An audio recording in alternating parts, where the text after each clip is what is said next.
ये जिस दिन वाकया हुआ और हमारे इल्म में ये बात आई, उस वक्त हमने, ये मेरे बाजू जो खड़े, ये इनका नाम आमिर है, ये शेख अरमान के वालिद है। जब हमको मालूम पड़ा और वो बच्चे की तदफीन के दौरान हमको मालूम पड़ा, तो हमने, हमारे जिम्मेदार जो थे उन्होंने इनसे पूछा कि भाई क्या बात है। तो जब तफसील मालूम पड़ी कि भाई इस तरह कुत्ते के काटने से बच्चे का इंतकाल हुआ, और फिर हमारी टीम को हमारे जिम्मेदारान ने ये हिदायत दी कि भाई इस मैटर को मीडिया में लाया जाए। हमने घाटी दवाखाना पहुंचकर इनके वालिद की और इनके वो बच्चे के नाना की बाइट ली, और अल्हम्दुलिल्लाह आप लोगों ने, आप ही के न्यूज चैनलों ने उसको खूब वायरल किया। उसके बाद एक मेमोरेंडम कमिश्नर साहब को दिया गया अर्पणा थेटे मैडम की मार्फत से, क्योंकि उस दिन जिस दिन यहाँ पर डेलीगेशन आया था तो अंदर अतिक्रमण के लोगों की बहुत लंबी भीड़ थी, तो हमने उनके यहाँ नुमाइंदों को दिया। फिर उसके बाद दूसरा निवेदन जो है, एनिमल हस्बेंड्री जो है, पशु संवर्धन विभाग जो सिद्धार्थ गार्डन में ऑफिस है इसका, प्राणी संग्रहालय का, वहां पर हमने निवेदन दिया। उन निवेदनों में हमने जो मुख्य रूप से मांग की वो ये की कि शेख अरमान की जो मृत्यु हुई है कुत्ते के काटने की वजह से और रेबीज की वजह से, तो इसकी मृत्यु के ऊपर इसके वालिदैन को मुआवजा दिया जाए। अहम बात यह है कि रेबीज जो है ये जानलेवा डिजीज है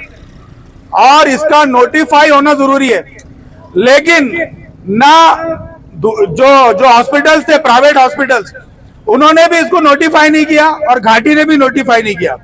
जो पूरा लाइन ऑफ ट्रीटमेंट थी, पूरी लाइन ऑफ ट्रीटमेंट जो थी वो रेबीज की थी। पूरे जो सिम्टम्स थे, बच्चे के वीडियोस मौजूद है, उसमें जो रेबीज के मरीज के जो सिम्टम्स होते हैं, जो अलामतें होती है, पूरी वो थी। इन्होंने बदमाशी ये की क्योंकि इनको नरेंद्र मोदी की, पीएम नरेंद्र मोदी की एक स्कीम है कि मैं भारत को रेबीज फ्री करना चाह रहा हूं। तो जैसा हमारे प्रधानमंत्री का तरीका है कि ऐलान तो होता लेकिन पेपर पे होता, तो इन्होंने क्या करे कि ये रेबीज फ्री करना है बोल के घाटी और कारपोरेशन मिलके आपस में साठ घाट करके इनके ऊपर रेबीज को रिकॉर्ड पे नहीं आने दे रही है। अब मैं आपको एक मेडिकल टर्म बताता, मैंने न्यूरोलॉजिस्ट से बात किया, मैंने कहा भाई इसका क्या रहता मसला, तो उन्होंने कहा कि जो भी पेशेंट आया अगर उसमें सिम्टम्स है, इन्होंने उसको आरटीपीसीआर टेस्ट दिया, जबकि उसकी ब्रेन बायोप्सी है जो प्रोटोकॉल है, एज पर प्रोटोकॉल अगर किसी की मृत्यु होती है तो उसका सैंपल ब्रेन बायोप्सी का जाना चाहिए। और आरटीपीसीआर में माहिरीन का ये कहना है कि 100 में से 1-2% में पॉजिटिव आता, जबकि अलामतें पूरी की पूरी जो है रेबीज की थी, लेकिन इन्होंने बदमाशी की। फिर हम जो प्राणी संग्रहालय के पास गए तो उन्होंने हमको एक कागज दिया,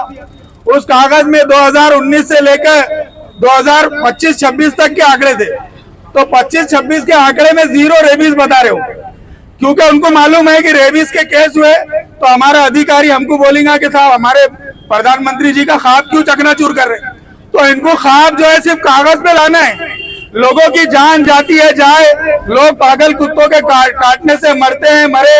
लेकिन इनका बजट आते रहना चाहिए और उसके ऊपर लाखों रुपया बजट जा रहा। तो ये सबसे अहम जो टेक्निकल बात बताया कि ब्रेन बायोप्सी को इन्होंने भेजे नहीं, इन्होंने परिवार को बोले लेके चल जाओ, परिवार ने उसकी तदफीन किया। ब्रेन बायोप्सी के बाद वो 100% होता है, लेकिन आज भी अब अब उसकी जरूरत नहीं है, लेकिन जो उसके वीडियोस है और जो तीनों दवाखानों के डॉक्यूमेंट हमारे पास है, प्राइवेट दवाखानों में भी जो लाइन ऑफ ट्रीटमेंट थी, जो मेडिसिन दी गई, जो दवाई दी गई, ये सिर्फ रेबीज में दी जाती है और पूरे सिम्टम्स, पूरी अलामतें रेबीज की थी, लेकिन ये इसको छुपाना है इनको। इसलिए इन्होंने क्या करे, पहले तो वो रिपोर्ट उसी दिन जाना चाहिए था सैंपल, तो इन्होंने वो सैंपल जो भेजे तकरीबन 8 दिन के बाद भेजे, और 8 दिन के बाद उन्होंने देखे कि यार मामला ठंडा हो जाएगा, क्योंकि लोग कोई आते नहीं, कोई उठते नहीं, उनको नहीं मालूम था कि यूथ मूवमेंट की ऐसी एक तंजीम है यहाँ पे, तो हमने उसको जो है तो उठा के पकड़ा, तो उन्होंने 8 दिन के बाद क्या किया, उसको निगेटिव करके भेज दिया, जबकि पूरी अलामतें वो है। तो अगर ये समझ रहे होंगे कि आरटीपीसीआर करके आप इस मसले को, इस मासूम की जान को लोग भुला देंगे, तो नहीं भूलेंगे, हम इस धरने के बाद भी गली गली में जाएंगे। और दूसरी बात यह है कि कुत्ते को मारना ये कानूनन जुर्म है, और हमारी तालीमात भी हमको ये कहती है कि हम लेकिन इंसानी जान बहुत अहम है, इंसानी जान मुकद्दम है। और कुत्ते सिर्फ कुत्ते के काटने से वाकई नहीं हो रहे, गाड़ियों पे लोग निकलते हैं, हमारे कुत्ते अचानक गाड़ी के सामने आते हैं। अगर आप आंकड़े निकाल कर देखेंगे, यहाँ के जितने भी ट्रॉमा सेंटर्स है, लोगों को हेड इंजरिया हुई है, लोगों की हड्डियां टूटी है गाड़ियां गिरने की वजह से, क्योंकि कुत्ता अचानक आता है तो लोगों को गाड़ी कंट्रोल करने का मौका नहीं मिलता। तो अजीज साथियों, ये यूथ मूवमेंट की जो कोशिश है, इस कोशिश के अंदर पूरे औरंगाबाद के दीगर सियासी समाजी लोग इसके साथ आए, और ये जब मूवमेंट शुरू की गई तो यूथ मूवमेंट के नौजवानों को लोगों ने कॉल किया और वीडियोस भेजे। लोगों ने अपने अपने इलाकों के वीडियोस भेजे और कहा कि भाई ये आपने बहुत अच्छा मुद्दा उठाया है और ये हर इलाके का मसला है। तो अजीज साथियों, ये चंद बातें थी। हम यहाँ इस धरने के जरिए हम कमिश्नर साहब को ये हम गुजारिश करना चाह रहे हैं कि भाई ये जो पूरा आपका जो नीचे आपके नीचे जो यंत्रणा बैठी